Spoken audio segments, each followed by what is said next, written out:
న్యాయాధిపతులు 11వ అధ్యాయము. గిలాదువాడైన యెఫ్తా పరాక్రమముగల బలాఢ్యుడు. అతడు వేశ్య కుమారుడు. గిలాదు యెఫ్తాను కనెను. గిలాదు భార్య అతనికి కుమారులను కనగా వారు పెద్దవారై యెఫ్తాతో నీవు అన్యస్త్రీకి పుట్టిన వాడవు గనుక మన తండ్రి ఇంట నీకు స్వాస్థ్యము లేదనిరి. యెఫ్తా తన సహోదరుల యొద్ద నుండి పారిపోయి టోబు దేశమున నివసింపగా అల్లరిజనము యెఫ్తా యొద్దకు వచ్చి అతనితో కూడా సంచరించుచుండెను. కొంతకాలమైన తరువాత అమ్మోనీయులు ఇశ్రాయేలీయులతో యుద్ధము చేయగా అమ్మోనీయులు ఇశ్రాయేలీయులతో యుద్ధము చేసినందున గిలాదు పెద్దలు టోబుదేశము నుండి యెఫ్తాను రప్పించుటకు పోయి నీవు వచ్చి మాకు అధిపతివయ్యుండుము, అప్పుడు మనము అమ్మోనీయులతో యుద్ధము చేయుదమని యెఫ్తాతో చెప్పిరి. అందుకు యెఫ్తా మీరు నాయందు పగపట్టినా తండ్రి ఇంట నుండి నన్ను తోలివేసితిరే, ఇప్పుడు మీకు కలిగిన శ్రమలో మీరు నా యొద్దకు రానేలా అని గిలాదు పెద్దలతో చెప్పెను. అప్పుడు గిలాదు పెద్దలు అందుచేతనే మేము నీ యొద్దకు మళ్ళీ వచ్చితిమి, నీవు మాతో కూడా వచ్చి అమ్మోనీయులతో యుద్ధము చేసిన ఎడల గిలాదు నివాసులమైన మా అందరిమీద నీవు అధికారి వవుదువని యెఫ్తాతో అనిరి. అందుకు యెఫ్తా అమ్మోనీయులతో యుద్ధము చేయుటకు మీరు నన్ను గిలాదుకు తిరిగి తీసుకొని పోయిన మీదట యెహోవా వారిని నా చేతి కప్పగించిన ఎడల నేనే మీకు ప్రధానుడనవుదునా అని గిలాదు పెద్దలనడుగగా గిలాదు పెద్దలు నిశ్చయముగా మేము నీ మాట్చొప్పున చేయుదుము, యెహోవా మన యుభయుల మధ్యను సాక్షిగా ఉండునుగాకని యెఫ్తాతో అనిరి. కాబట్టి యెఫ్తా గిలాదు పెద్దలతో కూడా పోయినప్పుడు జనులు తమకు ప్రధానునిగాను అధిపతినిగాను అతని నియమించుకొనిరి. అప్పుడు యెఫ్తా మిస్పాలో యెహోవా సన్నిధిని తన సంగతి ఎంతయు వినిపించెను. యెఫ్తా అమ్మోనీయుల రాజునొద్దకు దూతలను పంపినాకును నీకును మధ్య ఏమి జరిగినందున నీవు నా దేశము మీదికి యుద్ధమునకు వచ్చియున్నావని ఎడుగగా అమ్మోనీయుల రాజు ఇశ్రాయేలీయులు ఐగుప్తులో నుండి వచ్చినప్పుడు వారు అర్నోను మొదలుకొని యబ్బోకు వరకును యొర్దాను వరకును నా దేశము ఆక్రమించుకొని నందుననే నేను వచ్చియున్నాను. కాబట్టి మనము సమాధానముగా నుండునట్లు ఆ దేశములను మరల మాకప్పగించుమని యెఫ్తా పంపిన దూతలతో సమాచారము చెప్పెను. అంతట యెఫ్తా మరల అమ్మోనీయుల రాజునొద్దకు దూతలను పంపి ఇట్లనెను, యెఫ్తా సెలవిచ్చినదేమనగా ఇశ్రాయేలీయులు మోయాబు దేశమునైనను అమ్మోనీయుల దేశమునైనను ఆక్రమించుకొనలేదు. ఇశ్రాయేలీయులు ఐగుప్తులో నుండి వచ్చుచుండగా వారు ఎర్సముద్రము వరకు అరణ్యములో నడిచి కాదేషునకు వచ్చిరి. అప్పుడు ఇశ్రాయేలీయులు ఎదోము రాజునొద్దకు దూతలను పంపి నీ దేశము గుండా పోవుటకు దయచేసి నాకు సెలవిమ్మని ఎడుగగా ఎదోమురాజు ఒప్పుకొనలేదు. వారు మోయాబు రాజునొద్దకు అట్టి వర్తమానమే పంపిరిగాని అతడును నేను సెలవీయనని చెప్పెను. అప్పుడు ఇశ్రాయేలీయులు కాదేషులో నివసించిరి. తరువాత వారు అరణ్య ప్రయాణము చేయుచు ఎదోమీయుల యొక్కయు మోయాబీయుల యొక్కయు దేశముల చుట్టూ తిరిగి మోయాబునకు తూర్పు దిక్కున కనాను దేశమందు ప్రవేశించి అర్నోను అద్దరిని దిగిరి. వారు మోయాబు సరిహద్దు లోపలికి పోలేదు. అర్నోను మోయాబునకు సరిహద్దు గదా.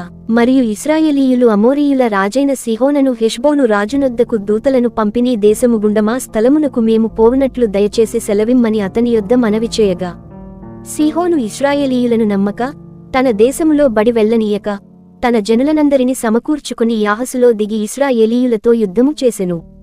అప్పుడు ఇశ్రాయేలీయుల దేవుడైన యెహోవా ఆ సీహోనును అతని సమస్త జనమును ఇశ్రాయేలీయుల చేతి కప్పగింపగా వారు ఆ జనమును హతము చేసిన తరువాత ఆ దేశనివాసులైన అమోరీయుల దేశమంతయు స్వాధీనపరచుకుని అర్నోను నది మొదలుకొని యబ్బోకు వరకును అరణ్యము మొదలుకొని యొర్దాను వరకును అమోరీయుల ప్రాంతములన్నిటినీ స్వాధీనపరచుకునిరి. కాబట్టి ఇశ్రాయేలీయుల దేవుడైన యెహోవా అమోరీయులను తన జనుల ఎదుట నిలువకుండా తోలివేసిన తరువాత నీవు దానిని స్వతంత్రించుకుందువా? స్వాధీనపరచుకొనుటకు కెమోషను నీ దేవత నీకిచ్చిన దానిని నీవనుభవించుచున్నావు గదా. మా దేవుడైన యెహోవా మా ఎదుట నుండి ఎవరిని తోలివేయునో వారి స్వాస్థ్యమును మేము స్వాధీనపరచుకొందుము. మోయాబు రాజైన సిప్పోరు కుమారుడెవు బాలాకు కంటే నీవు ఏమాత్రమును అధికుడవు కావుగదా. అతడు ఇశ్రాయేలీయులతో ఎప్పుడైనను కలహించనా? ఎప్పుడైనను వారితో యుద్ధము చేసెనా? ఇశ్రాయేలీయులు హెబ్బోనులోను దాని ఊరులలోను అరోయేరులోను దాని ఊరులలోను అర్నోను తీరముల పట్టణములన్నిటిలోను 300 సంవత్సరముల నుండి నివసించుచుండగా ఆ కాలమున నీవేల వాటిని పట్టుకొనలేదు. ఇట్లుండగా నేను నీ ఎడల తప్పు చేయలేదు గాని నీవు నామీదికి యుద్ధమునకు వచ్చుట వలన నా ఎడల దోషము చేయుచున్నావు. న్యాయాధిపతి అయిన యెహోవా నేడు ఇశ్రాయేలీయులకును అమ్మోనీయులకును న్యాయము తీర్చునుగాక. అయితే అమ్మోనీయులరాజు యెఫ్తా తనతో చెప్పిన మాటలకు ఒప్పుకొనలేదు. యెహోవా ఆత్మ యెఫ్తా మీదికి రాగా అతడు గిలాదులోను మనష్యలోను సంచరించుచు గిలాదు మిస్పేలో సంచరించి గిలాదు మిస్పే నుండి అమ్మోనీయుల యొద్దకు సాగెను. అప్పుడు యెఫ్తా యెహోవాకు మ్రొక్కుకొనెను, ఎట్లనగా నీవు నా చేతికి అమ్మోనీయులను నిశ్చయముగా అప్పగించిన ఎడల నేను అమ్మోనీయుల యొద్ద నుండి క్షేమముగా తిరిగివచ్చునప్పుడు నన్ను ఎదుర్కొనుటకు నా ఇంటి ద్వారము నుండి బయలుదేరి వచ్చునదేదో అది యెహోవాకు ప్రతిష్ఠితమగును, మరియు దహన బలిగా దాని నర్పించెదననెను.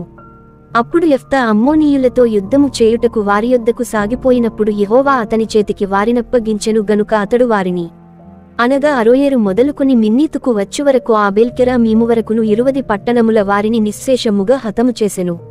అట్లు అమ్మోనీయులు ఇశ్రాయేలీయుల ఎదుట నిలువకుండా అణచివేయబడిరి. యెఫ్తా మిస్పాలోనున్న తన ఇంటికి వచ్చినప్పుడు అతని కుమార్తె తంబురలతోనూ నాట్యముతోనూ బయలుదేరి అతనిని ఎదుర్కొనెను. ఆమె గాక అతనికి మగ సంతానమేగాని ఆడు సంతానమేగాని లేదు. కాబట్టి అతడు ఆమెను చూచి తన బట్టలను చింపుకొని, అయ్యో నా కుమారి, నీవు నన్ను బహుగా కృంగచేసితివి. నీవు నన్ను తల్లడింపచేయువారిలో ఒకతెవయ్యున్నావు. నేను యెహోవాకు మాట ఇచ్చియున్నాను గనుక వెనుక తీయలేననగా, ఆమె నా తండ్రి, యెహోవాకు మాట ఇచ్చియుంటివా? నీ నోటి నుండి బయలుదేరిన మాట చొప్పున నాకు చేయుము. యెహోవా నీ శత్రువులైన అమ్మోనీయులమీద పగతీర్చుకుని యున్నాడని అతనితో ననెను. మరియు ఆమె నా కొరకు చేయవలసినదేదనగా 2 నెలల వరకు నన్ను విడువుము. నేను నా చెలికత్తెలను పోయి కొండలమీద ఉండి నా కన్యాత్వమును గూర్చి ప్రలాపించెదనని తండ్రితో చెప్పగా, అతడు పొమ్మని చెప్పి 2 నెలల వరకు ఆమెను పోనిచ్చెను గనుక ఆమె తన చెలికత్తెలతో కూడా పోయి కొండలమీద తన కన్యాత్వమును గూర్చి ప్రలాపించెను. ఆ 2 నెలల అంతమున ఆమె తన తండ్రి యొద్దకు తిరిగిరాగా అతడు తాను మ్రొక్కుకొనిన మ్రొక్కుబడి చొప్పున ఆమెకు చేసెను. ఆమె పురుషుని ఎరుగనేలేదు. ప్రతి సంవత్సరమున ఇశ్రాయేలీయుల కుమార్తెలు 4 దినములు గిలాదు దేశస్థుడైన యెఫ్తా కుమార్తెను ప్రసిద్ధి చేయుటకద్దు.